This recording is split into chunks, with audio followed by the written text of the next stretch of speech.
Ya había escrito Tango 02, fue mi primera experiencia de literatura dramática, supongamos, un espectáculo con cierta estructura, que de todas maneras no era una estructura convencional, sino que tenía secuencias como sueltas. Y bueno, eso dio, esa experiencia dio inicio a lo que sería, digamos, el TAIET, Taller de Investigación y Experimentación Teatral. Bueno, entonces, como decía, Tango 02 fue lo primero, y luego tenía en mente otra obra en donde, bueno, tenía dos mujeres que barrían la vereda y que parloteaban todo el tiempo. Entonces, eran imágenes que se me recurrían constantemente. Y que bueno, que también tenía que ver con esto, que había visto yo, esta película de los Monty Python, la realidad, ¿cómo se llama? El sentido de la vida. Bueno, sí, el sentido de la vida. Esta película de los Monty Python, que me había quedado también grabada como cosa absurda, ¿no? Un lenguaje absurdo y de secuencias, no tenía un hilo conductor. Y bueno, que hay una secuencia donde están en un restaurante de mariscos y de pescados, y donde hay una pecera donde sacan los peces vivos y lo cocinan, lo sacan y lo cocinan en el momento, ¿no? Entonces los pececitos se saludan. Buen día, van pasando buen día, buen día. Morning, morning.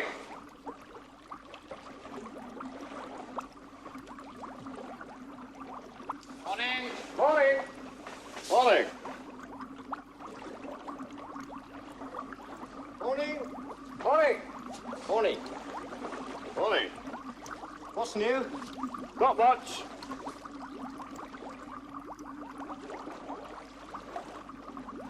Morning, morning, morning, morning, morning. Frank was just asking what's new. Yeah. Hey, look. Howard's being eaten. Is he?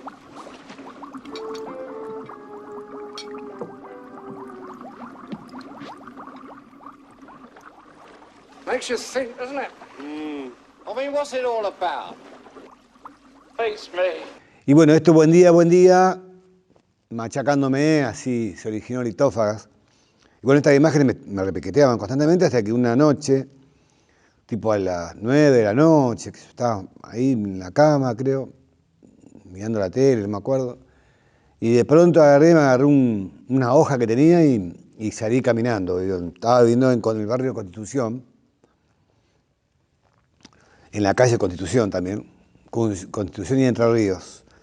Y entonces enfilé por Entre Ríos y caminando, encontré un bar ahí que yo sabía que no cerraba, que era 24 horas. Llegué hasta la calle Independencia, la avenida Independencia y Entre Ríos, ahí, a unas pocas cuadras del Congreso. Y bueno, me senté ahí y empecé, buen día, el hijo, la hija.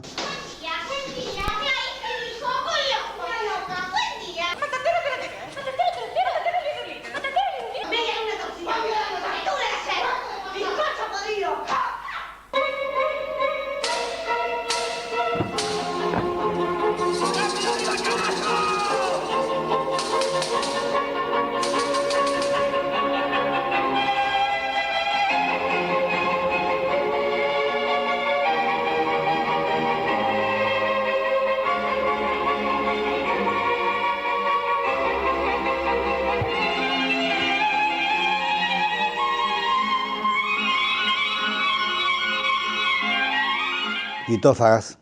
Y así estuve toda la noche, hasta la madrugada, y bueno, me acuerdo que se me terminaron las hojas, le pedía al mozo cada vez más servilletas, y el tipo me miraba con una cara de asombro, pero bueno, me daba las servilletas. Y así se hizo la mañana y bueno, y terminé toda la obra, así casi de un tirón, digamos, algunas pocas correcciones que le hice después. Y bueno, era el año fin del 84, una cosa así. Porque Litófagas después se estrenó en agosto del 85, en el Teatro Contemporáneo. Al otro año inmediatamente le hicimos. Bueno, eso es Litófagas. Bueno, y después en ese momento también estaba el movimiento de teatro abierto, que bueno, ya estábamos en democracia, digamos, cuando el teatro abierto se originó justamente como una respuesta y una lucha, digamos, un espacio de lucha en contra de la dictadura, ¿no? En contra de la libertad de expresión. Entonces estaba tratando de encontrar otro sentido a ese espacio, ¿no? El espacio llamado teatro abierto, ¿no? Presidido por Osvaldo Lagún, y también estaba la comisión directiva Rubén Correa, Tito Cosa. Bueno, resulta que propusieron hacer experiencias que tenían que ver con una problemática marginal, como puede llegar a ser, por ejemplo, el problema de los porteros, de la falta de, no sé, de seguro de los porteros, de los edificios, o, por ejemplo, la situación de los geriátricos, de los abuelos, el abandono a veces que se produce, ¿no? Entonces nos invitaron a nosotros a que propongamos algún tema. Entonces primero propusimos el tema de los viejos, se llamaba, los viejos, así puesto, los viejos. Y empezamos a ir a hacer trabajo de campo, hacíamos. O sea, la idea era hacer trabajo de campo, una investigación sobre la problemática, entrevistas, ir a los lugares y de ahí extraer un espectáculo, una especie de investigación antropológica para luego terminar en un espectáculo. Y así empezamos con los geriátricos, empezamos a ir a un par de geriátricos y bueno, entonces claro, me acuerdo una señora, una anciana, me acuerdo que llegábamos y me cantaba siempre, yo vendo unos ojos negros, ¿quién me los quiere comprar? Me cantaba eso siempre, bueno. Y fuimos la otra semana y preguntamos por Marisa, creo que no me acuerdo, que no, dijeron que no estaba más, que había fallecido. Y así, digamos, fuimos la otra semana y había otro que no estaba. Bueno, así que dijimos, nos fuimos, abandonamos todo y no pudimos continuar con esa experiencia. Entonces a mí se me ocurrió hacer otra idea, que era los chicos de la calle. Bueno, para salir de Guatemala y meterse en Guatepeor, más o menos, ¿no? Entonces, las ideas estaban buenas. Bueno, lo mismo, íbamos a la estación Retiro, con los chicos de la calle.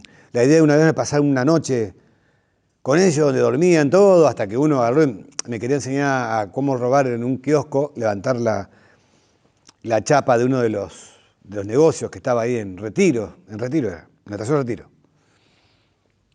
Y entonces nosotros no sabíamos cómo convencerlo de que no, él nos hacía como un favor, nos quería llevar a robar cigarrillos para nosotros. Bueno, lo mismo, así que también, digamos, fue eso, se fue diluyendo, digamos, no se pudo realizar. Y bueno, después en un momento, digamos, me eligieron como un miembro de la comisión directiva. Y ahí estuvimos todo el año tratando de hacer los espectáculos, pero no llegó a buen puerto, no se pudo realizar. Bueno, yo no le presenté como una continuidad ni a la gente que hizo Tango 02. Después empecé porque resulta que todo comenzó, ahora me estoy acordando, había una revista que se llamaba Puro Teatro. Y no le había sacado 2 números, y entonces yo me acuerdo de una revista así, under, digamos, estaba hecha con imprenta, digamos, pero como abrochada, digamos, Puro Teatro se llamaba. Y bueno, resulta que yo le presenté una nota para publicarla, una nota que se llamaba La Montaña, ahí me estoy acordando. Se llamaba La Montaña, una nota en donde, bueno, describía un poco cómo se había llegado al conservatorio, qué ocurría con el tipo de teatro que se estaba haciendo en ese momento, bueno, con la televisión, toda la problemática de la tele y todo esto, ¿no? Y entonces me tenían la nota, bueno, se la presenté al director, y bueno, esperando que salga la revista, ¿y qué pasa que no sale la revista? No, la revista nunca salió, porque se fundieron, digamos, o sea, no pudieron sacarla más, la revista era muy sacrificado, no conseguían publicidades, espacios publicitarios para mantenerla. Bueno, así que yo me quedé con las ganas de tener mi primer publicación, había sido esa. Iba a ser esa, digamos. Y bueno, ¿y qué dije? Bueno, ¿qué hago? ¿Me quedo con esta frustración o qué? Bueno, no, saco una revista yo, dije. Y ahí empezamos a sacar una revista de teatro que se llamó Teatro Vivo, donde nosotros también superamos el tercer número. No superamos el tercer número, superamos el segundo, digamos, pero sí sacamos la tercera, salieron solamente 3 números. Pero bueno, empezamos con una editorial. ¿Qué pasaba con esas revistas? Nos servía a nosotros de autoabastecimiento, decidíamos, la vendíamos en los bares, empezamos, por eso la revista, digamos, subsistió bastante, porque estuvo como 1 año y medio, 2 años, que era bastante tiempo, digamos, por ser que éramos 2 o 3 lo que íbamos.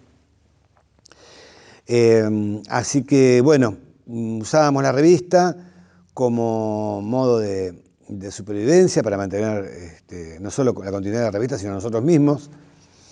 Y ahí empezó el primer proyecto que tenía en mente, que era el grupo de teatro por un lado y después la revista, el otro ítem, de editar una revista de teatro, ¿no? Ya siempre emulando a la Comuna Baires, ¿no? Los lineamientos de la Comuna Baires sobre mi cabeza. Eso fue un poco la experiencia. Después, bueno, la otra era ahora tener un lugar propio, ¿no? Bueno, y ahí empezó el camino a la búsqueda de una sala, armar una sala, ¿no? Primero hicimos todo un proyecto, hicimos filmar por todo el ambiente teatral, en apoyo, ¿no? Para que pedirle a la Municipalidad de Buenos Aires que nos ceda un lugar, ¿no? Por este tan interesante proyecto que teníamos teatral. Y claro, imagínense ustedes, ¿quién éramos nosotros para que nos cedan un espacio? Yo tenía en la cabeza ingenuamente, en San Telmo, por ejemplo, en ese momento, digamos, había muchísimos lugares abandonados. Estamos hablando de 1986, 85, 86. ¿Qué edad tenías? Yo, y tendría 28 años, 28 años. Entonces, ¿qué hicimos? Nos recorrimos todas las calles de San Telmo anotando las casas abandonadas.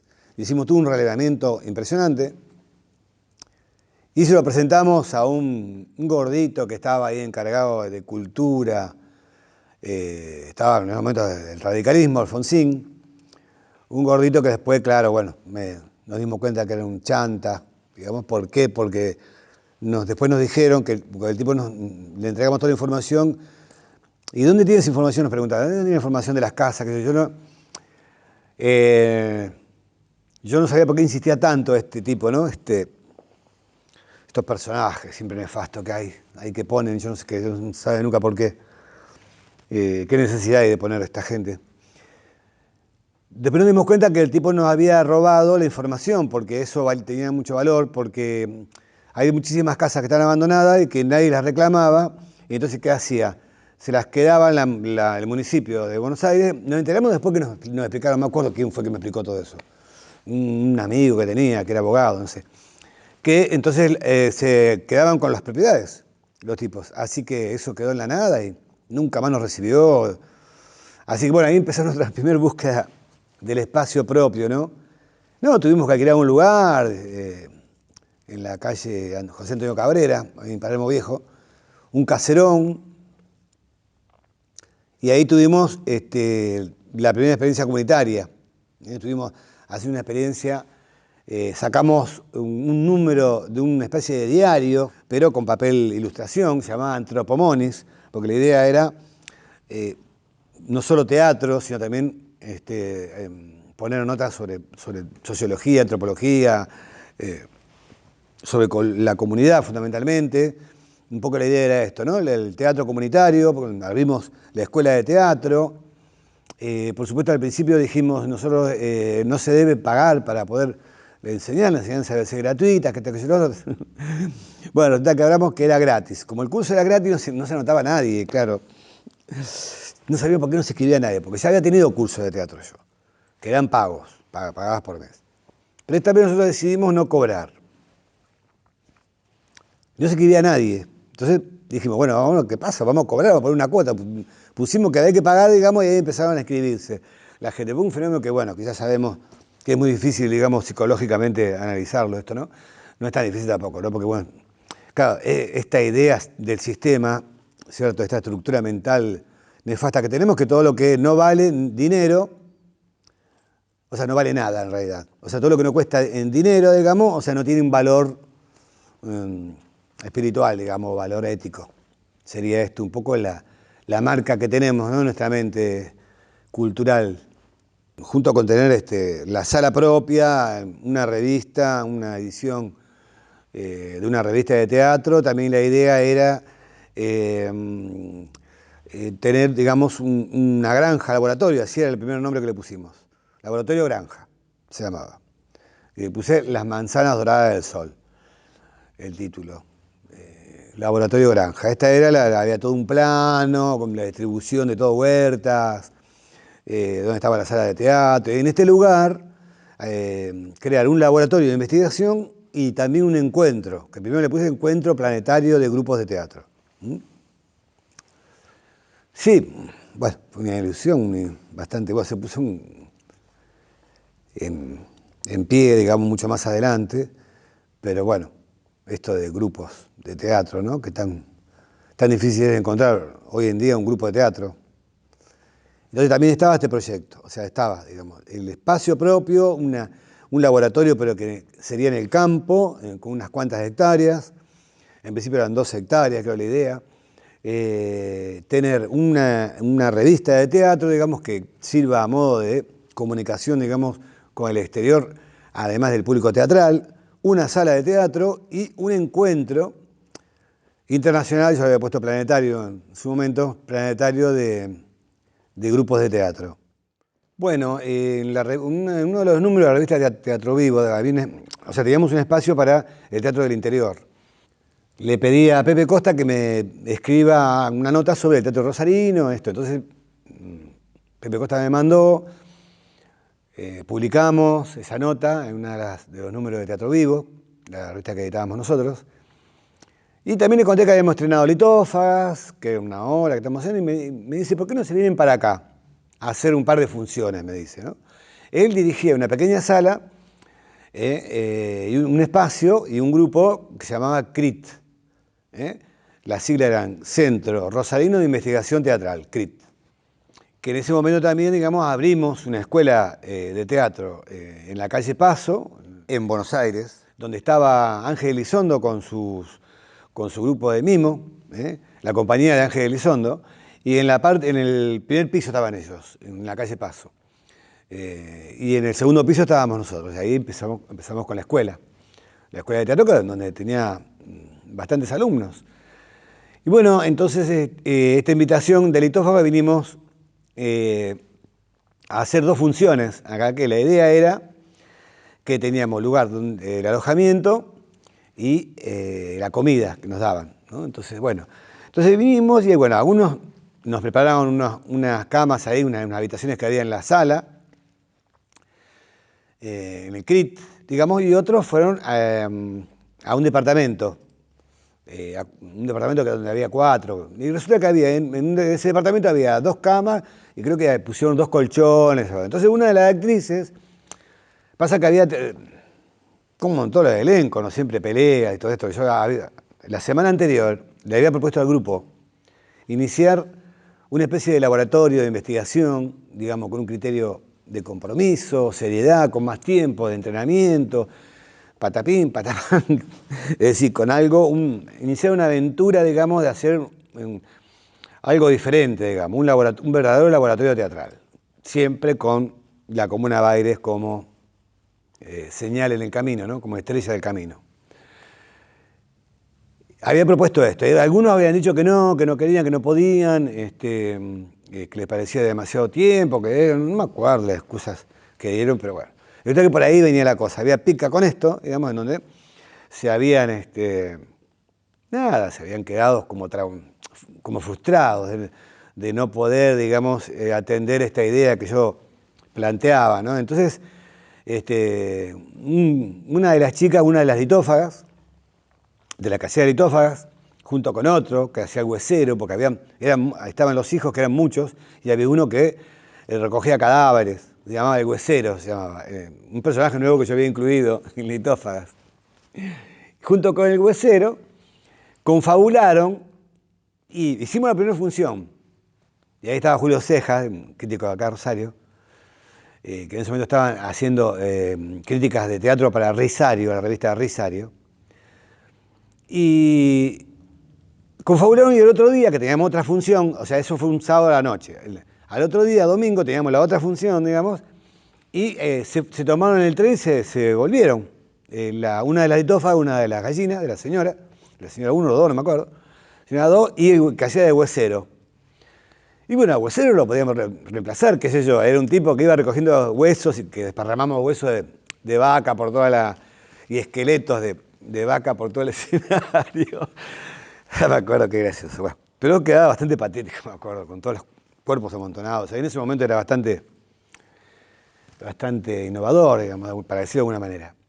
Entonces, se fueron y no había nadie para reemplazar a la litófaga. Entonces me la pasé, me acuerdo, porque ellos nos dijeron que se iban a la noche. O creo que se fueron en la noche mismo, que no quisieron dormir ahí, se tomaron un tren a la noche, una cosa así. Después el huesero, cuando llegó a Buenos Aires, llegó a la casa y la mujer le dijo, ¿qué hace? ¿Por qué te volviste? Porque no, volvimos porque no queríamos dormir, nos pusieron un colchón en el piso. La mujer, pero vos sos pelotudo, le dijo la mujer, ¿qué hiciste? Dice que después me contó él mismo, me contó que él mismo que sí, que realmente cuando llegó a Buenos Aires se había dado cuenta que había hecho algo que no tenía nada que ver, que se había dejado llevar por la otra bruja también. Bueno, ya sabemos cómo son, cuando alguien psicopatea, hay personas que tienen esa capacidad de armar, engañar y arrastrar a sus propias ideas, su propio objetivo a la gente, a alguna gente. Así fue. Entonces tuve que aprender, me tuve que aprender la letra, no me la aprendí, porque por más que yo la haya escrito, a ver, yo puedo saberme algunas cosas ahora después de tantos años de haber hecho puestas en escena, pero no me la aprendí, no pude aprenderme todo el texto, porque son como 50 minutos de texto constantemente, son 2 personajes, señora 1, señora 2, y traté de aprendérmelo toda la noche, estuve toda la noche repitiendo el texto, y claro, el otro día yo con la escoba, y me acercaba y la otra me decía lo que tenía que decir yo, fue una cosa, un desastre. Bueno, según Julio Ceja fue la función mejor que vio de todas las puestas de litófaga. Yo, vestido de señora, con la escoba. Realmente no me quiero ni imaginar.